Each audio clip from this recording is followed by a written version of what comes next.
Divine and royal greetings, family. TEG Collective before you with Where's Our Spiritual Brothers?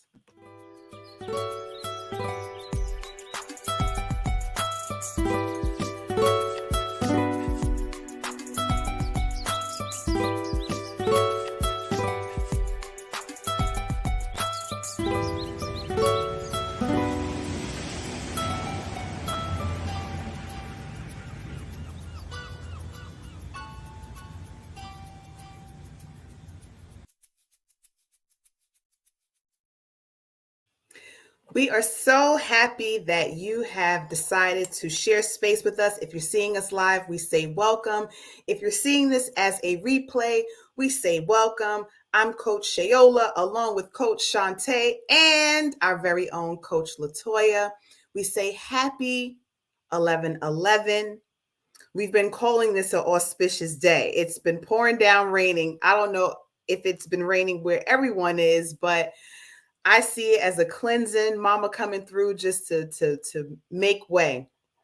So in light of 11/11, which is really a numerical number that represents the healing of humanity as a whole. Um, Today is also representative of the red galactic Earth, right? So, super side note, some people ask, why do I wear a bindi? Well, yes, in part because I am married. Looks like it's a little off center. And to remind me of my vitality and to remain rooted. So, I'm going to gong the root chakra bowl 7 times, which does represent the 7 directions: the east, the north, the west, the south, above, below, within. So with each breath, just feel free to take a deep breath. I'm not going to count, I'm just going to gong. And hopefully you feel nice and relaxed thereafter. And then we're going to get right into it. So let's take that first gong. Here we go.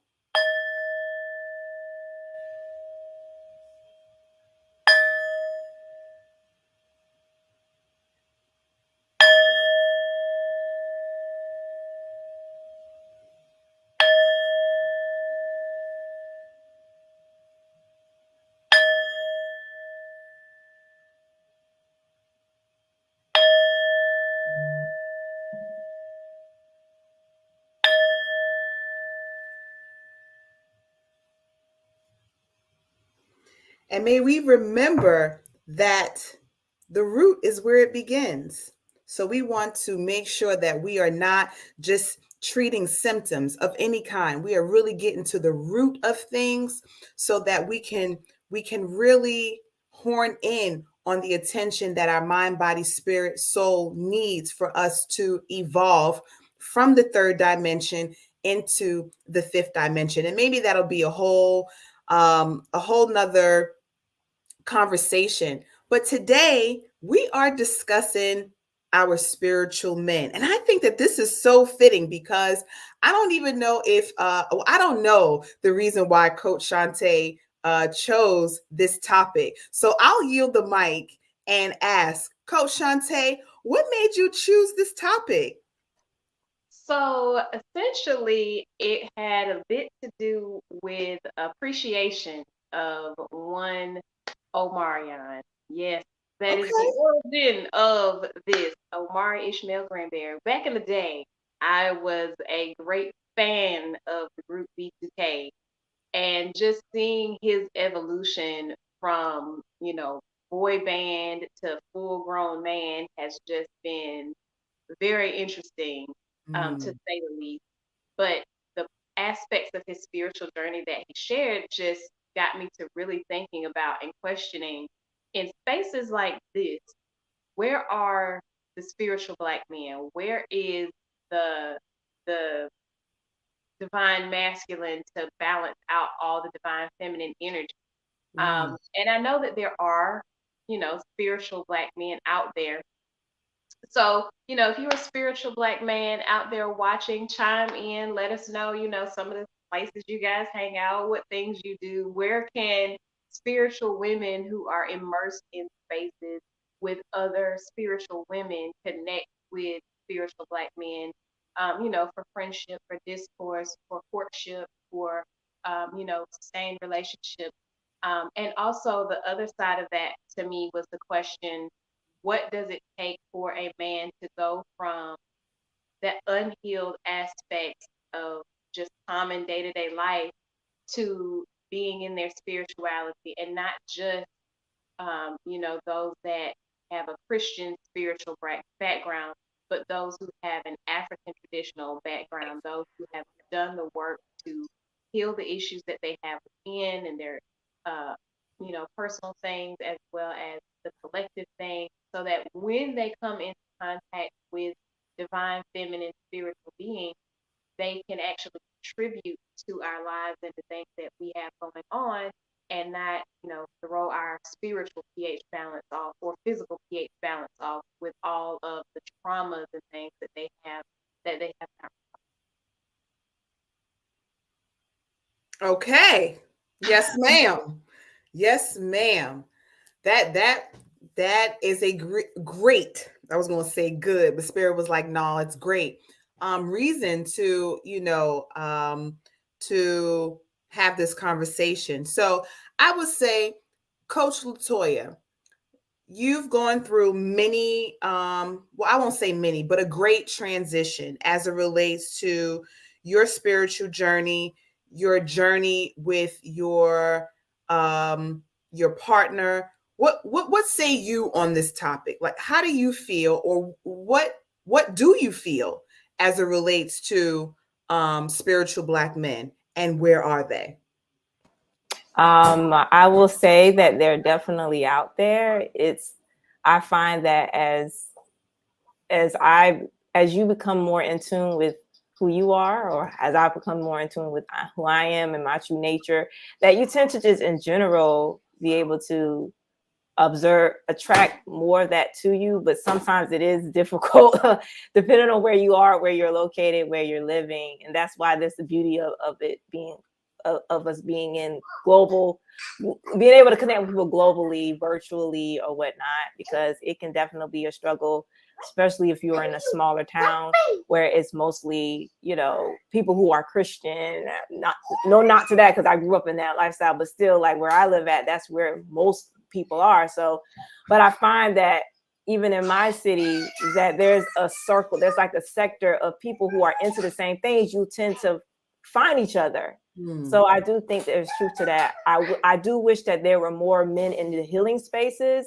And I have heard people say things such as there's not enough spaces for Black men, or, spaces, healing spaces. But I'm like, you have to create that. I feel like there has to be more initiative on certain men, not all men, but certain men have to take more of the initiative to create those spaces and not wait for it to be created. And I know there are spaces that create it, but I find that sometimes men knock those spaces. They're like, nah, that's not manly enough for, so I don't, that's their at that aspect. And I'm like, so what does that mean? So I feel like there's a lot of it laced in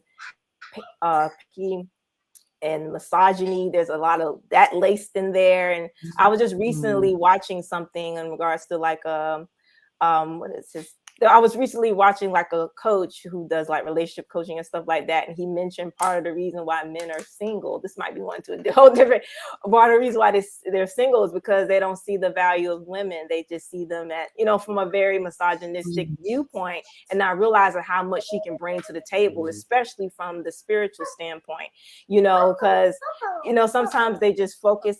Yeah, wait one moment.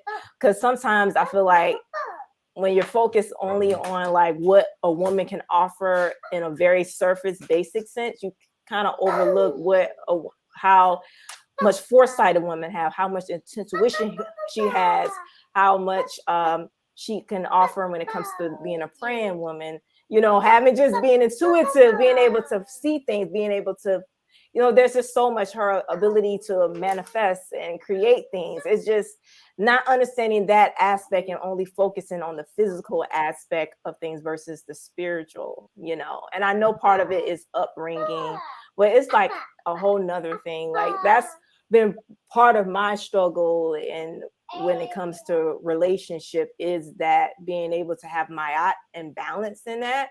So, and I feel like there's a shift going on with women, and we're not tolerating that old way of I'm not even gonna say old way, just that patriarchy, that old patriarchal view that doesn't fit us anymore. We have evolved, we have grown, we are now business owners while being mothers, while doing all types of stuff. So that's like a whole window for me. But it's a sense of it. I'm finding a lot of women are becoming more empowered. So it's in some ways the men have to raise up, and there are a select few, but I find that in those spiritual spaces it's much smaller, and I really would I appreciate the ones that do step up, though, for real. That's definitely a vibe. I love what you said in terms of, the misogyny aspect. And I think that, like you said, because women are rising out of that, like, I'm not property, you can't, marry me off for a goat or some goats. We're not in that space and time anymore. It really is calling the men to action. But what I oftentimes hear elders say is that the men will follow the women, right? So if women, let's say, are at the shrines, the men will eventually come. They say you build a woman, you build a nation. And we are definitely moving into a space where we do need our men to step up. And of course, there are definitely men who they may not be so much at the forefront because they are not the majority, right? There are more men who have taken on modalities and doctrines that may be more based in religion, and that religion may have some smithereens, if you will, again, of that misogynistic viewpoint. And when you come out of that, or you grow past that, you're able to, discern and ascertain things a little differently. In my opinion, um, I love what is happening in terms of our evolution. There's been so much controversy within the last couple of weeks about our men and how they are starting to, like, no, I'm not doing this anymore. I'm learning more about who I am, and who I am may not align with what you want me to be. And I think that, Kyrie and Ye, and I'll speak more so to Kyrie, Irvin has really, I think, set a trajectory for brothers to other brothers, right? Because again, we're not saying that there are none out there. Of course, there are. We see them every day, but there's not enough of them rooted in who they are to be able to even lead, right? They say a man is supposed to lead, and I get that. I once heard a minister say the person that leads is the person that is more uh evolved or elevated in that particular space. So it really is that harmony or balance, if you will. But when we come out of this, and of course we have roles, but when we see each other as just humans having an experience, or spiritual beings rather having a human experience, I think that we can relax a bit. You get what I'm saying? Does that make sense? Yeah. No. Yeah. Yeah. Yeah, I mean, I get that point of just allowing grace for one another as we grow on this journey. Mm-hmm. Um, as far as Kanye and Kyrie, I have no idea exactly what was said and how it was said, and any what's really going on. Um, but I do, when it comes to looking at people that are on a major stage, um, we can say all day long they have a responsibility to speak a certain way or do a certain thing, and they know that there are a lot of people looking at them. They have to be careful what they say. Mm, Um, but at what point do we, as people at large, take responsibility for what we ingest internally, whether it be mentally or, digesting the food that we eat, what we put in our mouth? At what point do we take responsibility for saying, okay, I don't agree with that person. You need to make some adjustments. I'm gonna keep on about my business, but I don't agree with that personally, without essentially stripping certain people of everything that they have worked for. mm, Um, Once again, I didn't see the original tweets or the original comments that were made, so I can't speak to the situation at large. But I know that when we look at the grand scheme of things, there are a lot of groups of people that have been hurt by things that public figures have said and done. And I don't see the same type of chutzpah or the same type of uh, tenacity with with correcting those wrongs or coming after those people and saying, hey, this group of people was offended by what you said. You need to make amends. You need to apologize. So when it comes to, we're talking about a specific group of people, that is, I'm not a tit for tat type person. Like, if you're willing to do it for them, you should do it for everybody. But then again, at the same token, I am. right. Because when if you can say that these groups of people are off limits, you can't talk about these groups of people. But then on the other side of things, you have systems in place that continuously treat melanated bodies as if we're subhuman, we don't matter, we don't have a voice, we don't have the right to say or do certain things. That then creates a visible issue for those who are looking, and it's not something that can really be overlooked. Um, Mm, we were saying, okay, this is how we treat people across the board.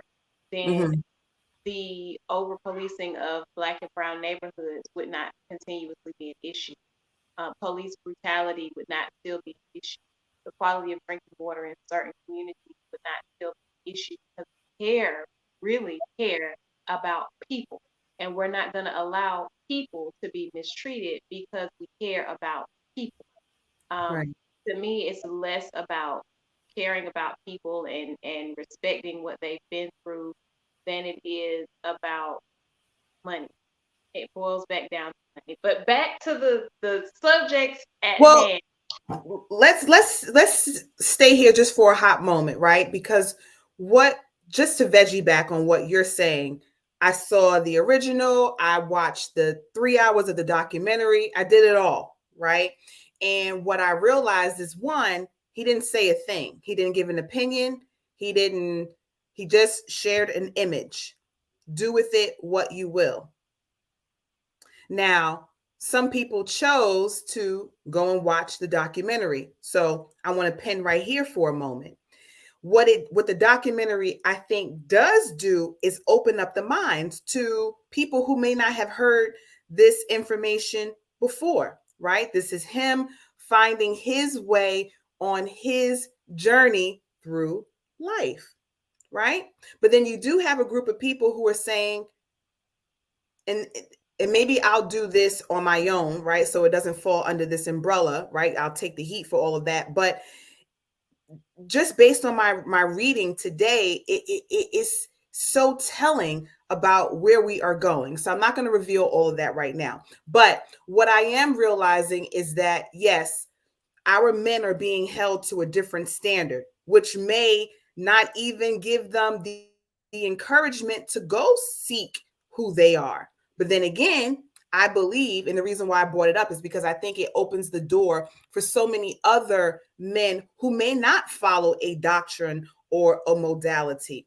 And I think that that right there is I think that that's the issue, because now people are going to want to get more into themselves on a deeper level. And we've been told, you were born sinner, you're this, you're sub, you're sub. And we know that that's not the truth. They know that it's not the truth, and they'll go to the ends of the earth to maintain. I heard it said today as the luring lie. It's just a folklore that's based in a lie that continuously goes, because many of us then not follow a doctrine that is not specific to us. So we keep regurgitating things that are not for us, because we are afraid that if we go outside of what another group of people have laid out for us, we will be condemned, and all of the things. So I also went around the Molly Mill, but I know that we are coming alive. They say you can't continuously poke the bear. And I know that what's to come is so much bigger than Ye, is so much bigger than Kyrie. And people in the diaspora, men and women alike, are really going to, I think, start taking a deeper look at themselves and the lies that they have been fed. And through that, I think the more women that do it, the more the brothers will, because who are they going to commune with? Like, if all the women are rising, right? Somebody said, well, a man won't cheat if he didn't have women to cheat with, right? So if the women are like, no, I'm not going to do that. If you have a woman, if you're not in this polygamous, type of situation, then I'm going to step aside. But most of us don't know who we are. So we go along with what other people are doing. And then we condemn our brothers and sisters who say, no, I don't want to do that. I don't want to do that. So, feel free to add in. But I just wanted to say that I've been following this very closely, because it's time. It's time for the lid to be removed. I actually had a brother reach out to me and say, Kyrie made a bad judgment call. And we as Black people cannot be like the others, thinking that we could say whatever we want to say without repercussion. And that was like a dagger through the heart. It was like, you really drunk the Kool-Aid. Because if a man can't, in a country that's supposed to be free, post a picture, he didn't even give an opinion. He didn't say any words. He just posted a picture, and his whole livelihood. Now, I will say, on the other end of it, it has nothing at all to do with money, right? Because he's saying, $500,000 or whatever it was, and they're like, you know what? You got to do more than that. You got to do more than that. And that's what the brother was saying to me. Look, he made a bad judgment call, and now everybody that's supporting him or whatever in his camp has to suffer, because now the money will be different. Shayola, knowing what she knows, is just like, it's definitely not about the money, because I could put you onto something right now that would change your whole life. But most people are not going to be willing to do that. Why? Because it's different from what they have been taught. Different subject for different days, but feel free to add. Feel free to add. I'm feeling very beach today. I am. Yes. I was when you were talking, I was talking about like the what came to me was having standards, because I think about that also, like when you have a certain criteria on what you will or will not accept or tolerate, sometimes that's frowned upon. But it's like, and sometimes I look at it as like, this is, and then I see certain behaviors, striving not to judge, but when I see certain behavior, I said, this is what makes it hard out there for people who are really striving to connect with, a mate or whatever that is of quality or whatever, is because of what other person was willing to tolerate. Going back, I mean, I hate to say it, but I have to bring up like older generations of women. I feel like were surviving. They were in survival mode. I feel like a lot of times they were just wanting to have a man in the house, and not really. And we're out of that. We don't have to do that anymore. Are we? Well, well, I said in my mind, in my You world. like, I ain't there. Yeah, like, it's like being willing, just being happy with having a man, just having a man on by their side that was enough. That's just happy with that. But the younger generations ain't my generation and the ones I know for a fact they're not on that. So I say all that to say is that when you have to have sometimes I feel like when this may be we're talking about something completely different. I feel I'm talking about something completely different, but I just find that when men have seen their mothers or seen women in their life do sacrifice or do so much, there's a level of expectation that the women in their life are supposed to do the same thing. And I find that as you grow as a woman and you're growing away from those belief structures that you may have been grown under, that causes a lot of friction too. So I think it's very important for women to continue to rise up, because eventually men will follow suit. And there are men out there, but it needs to be more. I mean, I'm not trying to, but there needs to be She's more. like, there needs to be more men right now. I mean, no, that's real. Yes. So the standards need to continue to rise. And I feel like with it, looking at it from an astrological point, we are in North Node Taurus, which is the South Node is in Scorpio. And my North Node is in Taurus. So my South Node is Scorpio. So we're getting you're starting to see, even with music shifting, you're starting to see people wanting to look more natural again, wanting to get more into the health. And I'm seeing that happening, and that we're getting out. And that's what I think is unfolding, is that the dying out of that, the shadowy aspects of that Scorpio energy. And you're starting to see more of that Taurus energy coming on the forefront. And I feel it double whammy because of that being a part of my chart. So and having a lot of Scorpion of influence in my chart too. So it's just very interesting to see a lot of transforming of energy and collectively. Word. What say you, Coach Shantae? I mean, listen, I feel that we are definitely in an age and a time where there's a desire for more spiritual knowing, for more inner knowing, for truly connecting with the deepest parts of the self and getting clear on the path. And like Latoya said, that North Node, South Node, like we are uncovering those things on a personal and collective level. So I do look forward to seeing the outgrowth of the men in these various spaces as they're going through their journey. I'm looking forward to them finding their ways to each other and connecting in these brotherhoods, because we have like movies that have come out like The Wood and different stuff like that center around the Black male experience. But there's nothing as of yet that really truly centers around the Black man's experience as a spiritual being, aside from like man, heal thyself. And of course, if you are of that mindset and that's something you're looking forward, definitely keep your eyes peeled for the next Man Heal Thyself cohort. Or look for other men who are doing similar types of brotherhood rites of passage to just help get into that African mindset of things. Because there's something beautiful about, as a woman, being able to nestle and rest into a man and know that he is who he says he is 24/7, and that he is going to be your covering, and that he is going to nurture and protect and provide to the best of his ability, that he's going to allow you to lead in the areas where you're strong. He's gonna allow you to, fall back in the areas where you're not as strong, where he is stronger, and where you can collectively do things and build together as a team.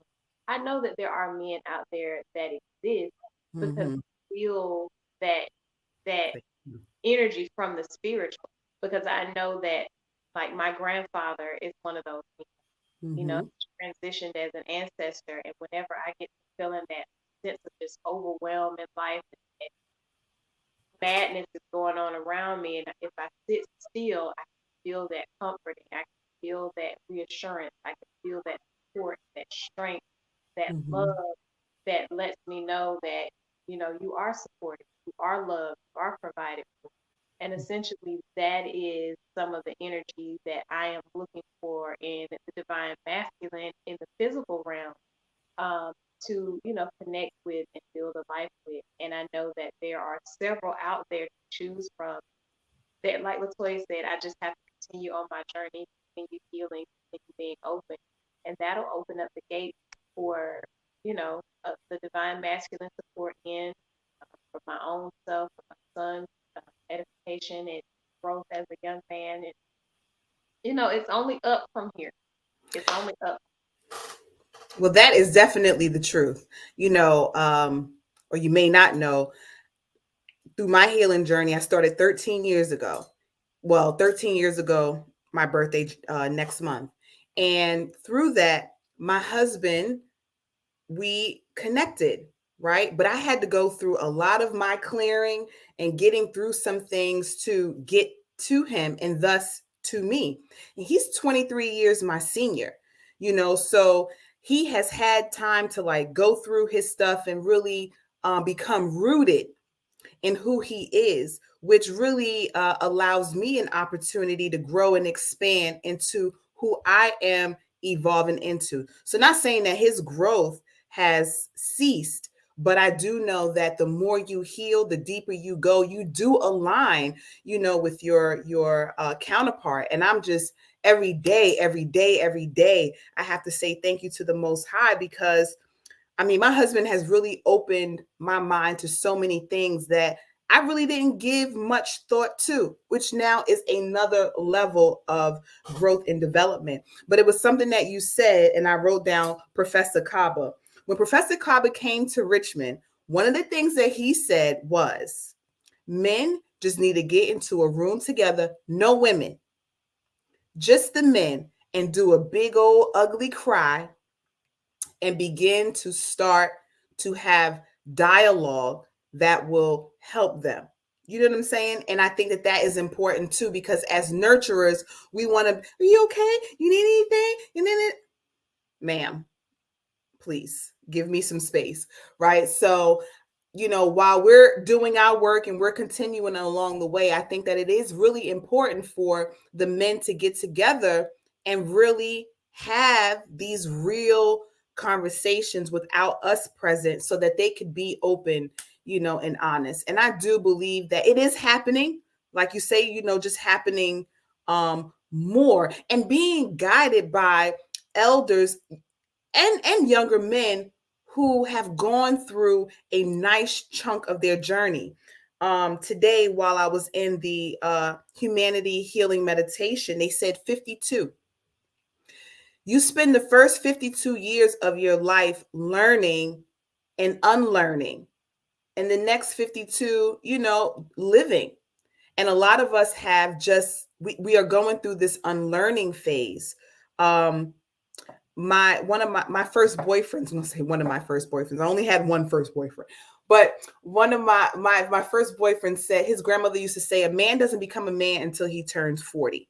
And I never overstood that because we were like 17, 18 years old, but I see that now. You really have to go through some things, and no shade to the men that are younger than 40, but I think they really have to go through, you know, a rites of passage, which many of them really do not have.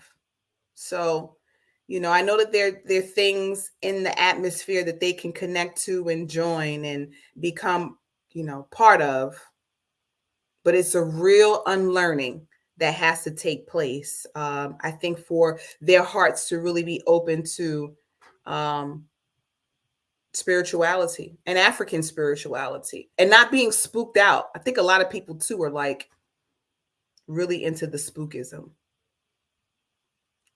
Were you going to say something, Coach? You turned around like, I know it. Yeah. I had been trying to find the YouTube channel so I could keep an eye on it and Mm, see if we had any comments and things come through. But yeah, I definitely know that in Christian spaces, this happens. Men are getting together, they are having these conversations, they are holding each other accountable, they are doing the work. But like we mentioned previously, there's a bit of that patriarchy, a bit of that misogyny, a bit of all of that going on in there with it as well. And, I really do look forward to having more men with that African consciousness to really stand up and start to speak and to, gather an understanding of more of the thing at large. There's a museum here. It is the George Washington Carver Interpretive Museum. And Latasha Hyatt is the program director. She is absolutely amazing. That's why I host my community yoga classes every month. And she had put together this clips and combos at the Carver where she just pulls out different cult classic Black movies, Mo Better Blues, and with one of them we did. The other one was She's Gotta, no, we haven't done She's Gotta Have It. Anyway, it's different movies that she'll pull out.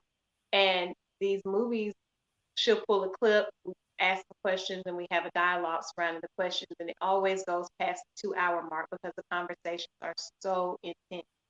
But usually when we have these events, there are men that come in and they are Muslim. Some of them are, there's like different sects of Muslims, and do forgive me if I am interpreting that incorrectly, but they have a different mindset that I did not see when I was in the church with Christians. They're having these types of healing conversations and holding one another accountable and still being men, like they're manly men. There's no patty cake, tucking in and making tea type stuff happening. Like these are manly men. They're going to handle their business as men. And I appreciate that about them for several reasons. So I know that these conversations, dialogues are happening in different areas and facets. I'm just really looking forward to having, seeing more of the divine masculine from that African standpoint come out and, truly embody it. That was the other point that I wanted to make. I'm glad I said it. There are so many negative connotations attached to the word hotel that it is absolutely ridiculous. But for those of us who actually know and embody the lifestyle, we know that hotel, that's what the word means. That is it. A hotel has been turned into this trope of a person who has all of these negative attributes and aspects of themselves because they don't fully embody what it is that they talk about, that the grand rising and hotel, my people, and all of those things, they mean something. And yet, you can have men who have a knowledge of, who have a knowing of, who have looked up and researched and studied certain things without having the spiritual embodiment of that thing. And you can have that in Christianity, you can have that in Islam, you can have that in African spirituality, you can have that anywhere. It's not exclusive to African spirituality. So I would love for us to get out of that mindset that if a man says grand rising, my queen, or hotep, my queen, that he's automatically in a certain category because of the experience that you may have had with someone else who was faking it on their journey, just saying what they felt like they needed to say and not truly fully embodying what that actually means. So being in Alabama definitely makes it a little more challenging to come across African spiritual men, but I know that there are several out there because I've met them. And to those that I have met, kudos to you. Great job at life, my brother. Keep doing your thing. Find more of you and y'all congregate, get together and do stuff. It definitely is on the rise.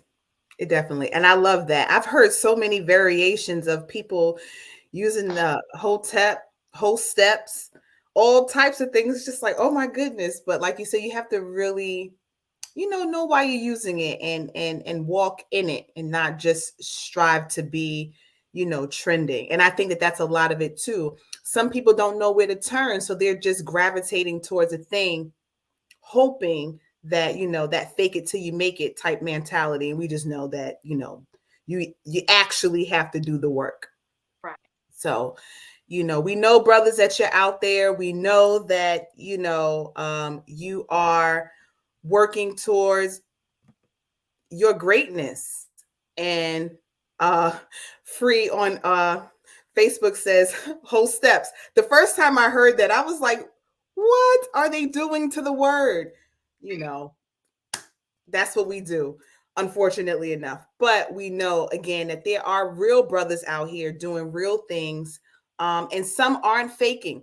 Some are, and people, I stay in my little nook real quick, because I see a lot of brothers, even here in the city that I'm in, who they may talk it, but they ain't necessarily walking it. And that's the kind of energy that you want to discern, and be mindful of. But as you said, Coach Shantae, just showing grace and being honest with one another so that we can grow. I think that's another thing too. We don't necessarily want to be honest because we are afraid that we're going to hurt somebody's feelings. And feelings are like clouds. They come and they go. So don't try to hold on to everything, because you'll miss it. So we are definitely at our mark. Any closing remarks from either one of you? No, y'all said it all. Okay. Well, I just want to say real quick, today is the 20th episode. Yay! And how fitting is it for it to be on 11/11? So, this is the first time that we are actually streaming on our YouTube channel, TEG Collective TV. And this is our home. This is where we will be every Friday at 12:30. So, come in, join the conversation, and let's get into this healing, y'all. Let's get into this healing. So until the next time, we say peace, love, and wholeness. Peace. Bye, y'all.